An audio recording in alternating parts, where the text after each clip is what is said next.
மேசராசியில் பிறந்தவங்களுக்கு ஜூலை மாதத்துடைய 2வது வாரத்தில் வரக்கூடிய கோச்சார கிரக அமைப்புகள் எந்த மாதிரியான மாற்றங்களை தரப்போகுதுன்றது பற்றி தானுங்க ஆதாரபூர்வமாக வேதகால முறையில் துல்லியமாக இந்த பதிவில் நம்ம பார்க்க போகிறோம். மேச ராசியாதிபதின்னு சொல்லக்கூடிய செவ்வாய் மேசராசிக்கு 2வது பாவகத்தில் தனஸ்தானத்தில் சந்திரன் சுபஸ்தானாதிபதியோடு சேர்ந்து சந்திரமங்கல யோகமாக வரக்கூடிய வாரம் தானுங்க இந்த 2வது வாரம், ஜூலை மாதத்துடைய 2வது வாரம்.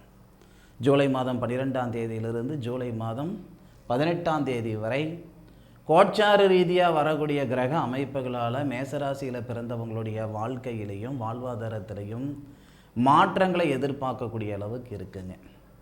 100% மாற்றங்கள் வரத்துக்கான வாய்ப்புகள் உண்டு. நான் நிறைய பதிவில் சொல்லியிருக்கிறேனுங்க, நேரகாலங்கள் மட்டும் ஒரு மனுஷனுக்கு சாதகமாக இருந்தால் ஆண்டியாக நாம் இருந்தாலும் அரசனாக்கிடும் இந்த பிரபஞ்சம். அதே நேரகாலங்கள் கெட்டு போயிடுச்சுன்னா அரசனாகவே இருந்தாலும் ஆண்டியாக்கிடுன்ட்டு. மேசராசியில் பிறந்தவங்களுக்கு 4வது பாவகத்துக்கு அதிபதியாக வரக்கூடிய கிரகம் சந்திரன். 4வது பாவகத்துக்கு அதிபதி சந்திரன் மேசராசிக்கு 2வது பாவகத்தில் தனஸ்தானம் சொல்லக்கூடிய இடத்துல தனகாரகன் சொல்லக்கூடிய குருவுக்கு சந்திரன் வீடு கொடுத்துருக்கார். தனஸ்தானத்தில் சுபஸ்தானாதிபதினு சொல்லக்கூடிய சந்திரன் வந்திருக்கார். அப்போது நல்லா கேட்டுக்கிடுங்க, நல்லது நடக்கிறதுக்கு 1 வருஷம், 1 மாதம், 1 வாரம், 1 நிமிஷம், 2 நிமிஷம் நாம் எடுக்கக்கூடிய முடிவும் முயற்சி தானுங்க. இந்த நேரத்தில் இந்த ஒரு முடிவு எடுத்தால் அது சக்ஸஸ் இல்லையா? அப்போது இந்த ஜூலை மாதம் 12ஆம் தேதி முழுவதும் 4வது பாவகத்துக்கு அதிபதினு சொல்லக்கூடிய சந்திரன் 2வது பாவகத்தில் உச்ச நிலையில் இருக்கக்கூடிய ஒரு அமைப்பு. அதனால் வாகனம் வாங்கணுன்ற பிரியம் இருக்குதுங்க, ஆசை இருக்குதுங்க, இத்தனை நாள் மனை வாங்க முடியலையன்ற ஆதங்கம் இருக்குதுங்க. அப்படின்னா மேசராசியில் பிறந்தவங்க இந்த 2 செயல் செய்கிறதுக்கு உண்டான நேரம் தானுங்க இந்த நேரம். ஜூலை மாதம் 12ஆம் தேதி இரவு 7 மணி வரை, அதாவதுங்க உங்களை உசுப்பேற்றுறதுக்காக அல்லது நடக்காத ஒரு விஷயத்தை நடக்கும் அப்படின்ட்டு பொய் சொல்கிறதுக்காகலாம் கிடையாதுங்க. இந்த நேரத்தில் இந்த மாதிரியான எண்ணங்கள் விதைக்கையில் நிச்சயமாக நல்லது நடக்கிறதுக்கான வாய்ப்புகள் உண்டுங்க. ஆதாரம் இல்லாமல் சொல்லலை. உங்கள் ராசிக்கு 4வது பாவகத்துக்கு அதிபதி 2வது பாவகத்தில் உங்கள் ராசியாதிபதினு சொல்லக்கூடிய செவ்வாய் சந்திரனுடன் சேர்ந்து சந்திரமங்கல யோகமாக இருக்கக்கூடிய உங்கள் ராசிநாதன் உங்கள் ராசிக்கு 4வது பாவகத்தில் இருக்கக்கூடிய தனஸ்தானாதிபதினு சொல்லக்கூடிய சுக்கிரனை பார்க்கிறார். இதனால் வாகனம் சம்பந்தப்பட்ட விஷயங்கள் செய்துக்கிறதுக்கும் மன சார்ந்த விஷயங்கள் செய்துக்கிறதுக்கும் இது நல்ல நேரங்க. இன்னும் ஒரு சிலர் இருக்காங்க, வாகனத்தை நான் பறி கொடுத்துட்டேனுங்க, களவு போயிடுச்சு என்னுடைய வண்டி வாகனம் அப்படின்னா இந்த நேரத்தில் எடுக்கக்கூடிய முயற்சிகளால் நிச்சயமாக உங்களுடைய வாகனம் மீண்டும் வரத்துக்கான வாய்ப்புகள் இருக்கும். மனையில் சிக்கல் இருக்குதுங்க, வழக்கு பிரச்சனை இருக்குதுங்க, தேவையில்லாத சிக்கலெல்லாம் வந்துடுச்சிங்க அப்படின்னா இந்த நேரத்தில் அந்த முடிவுகள் அந்த சிக்கலிருந்து சரி செஞ்சுக்கிறதுக்கான வாய்ப்பு இருக்குதுங்க. பயன்படுத்தி பாருங்கள் இந்த நேரத்தை. அதே மாதிரி ஜூலை மாதம் 12ஆம் தேதி ராத்திரி 7 மணிக்கு மேலே உங்களுடைய ராசிக்கு 4வது பாவகத்துக்கு அதிபதி 3வது பாவகத்தில் வரார்.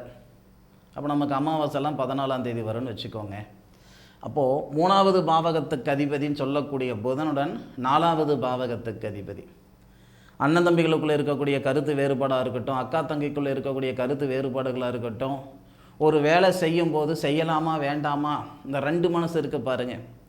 பொதுவாக ஒரு வேலை நல்ல விதமாக தான் நம்ம செஞ்சு விடுவோம், ஆனால் நமக்குள்ளேயே ஒரு தாழ்வு மனப்பான்மை, இது செய்யலாமா வேண்டாமா, இன்னும் பொறுத்து பண்ணலாமா அப்படின்ற மாதிரியெல்லாம் எண்ணங்கள் இருக்கும் அல்லவா?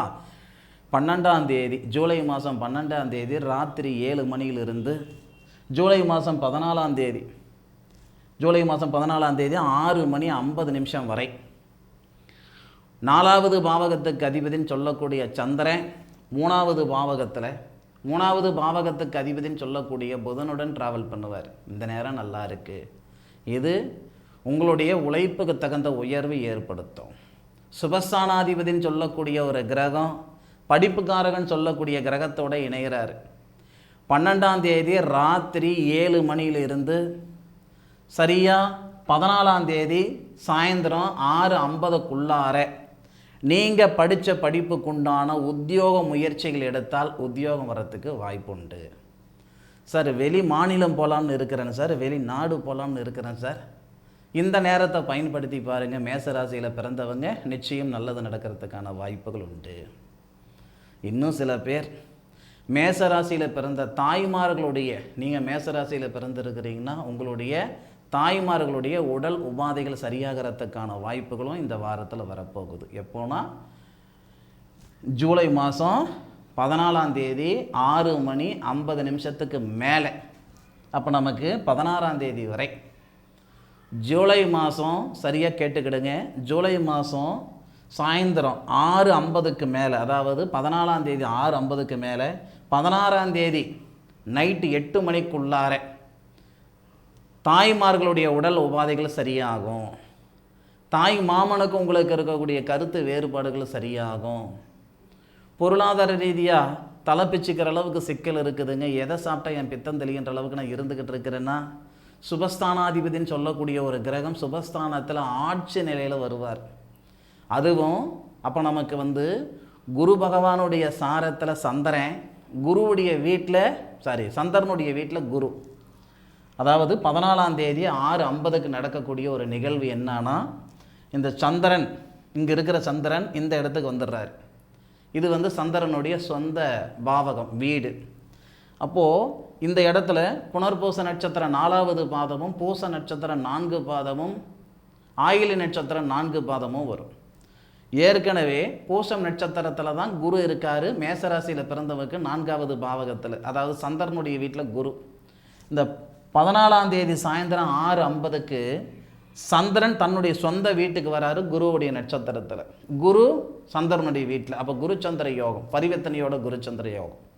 அந்த நேரத்தில் ஒரு மனுஷனுக்கு தீராத ஒரு மன அழுத்தம் இருக்குது. கணவன் மனைவியில் இருக்கட்டும், கணவனுக்கு மனைவியால், மனைவிக்கு கணவனால், இந்த மாதிரி ஒரு சங்கடங்களாக இருக்கட்டும், தீராத மன அழுத்தமாக இருக்கட்டும், வியாபார ரீதியாக நஷ்டமாக இருக்கட்டும், மன ரீதியாக இருக்கக்கூடிய சங்கடங்கள் மனோகாரகன் சொந்த வீட்டில் இருந்து குரு பகவானுடைய சாரம், தனகாரகனுடைய சாரம் வாங்கி தனகாரகனோட சேரும்போது நம்மளுடைய எண்ணங்கள் சிந்தனைகள் தெளிவாக இருக்கும், மன அழுத்தம் சரியாகும்.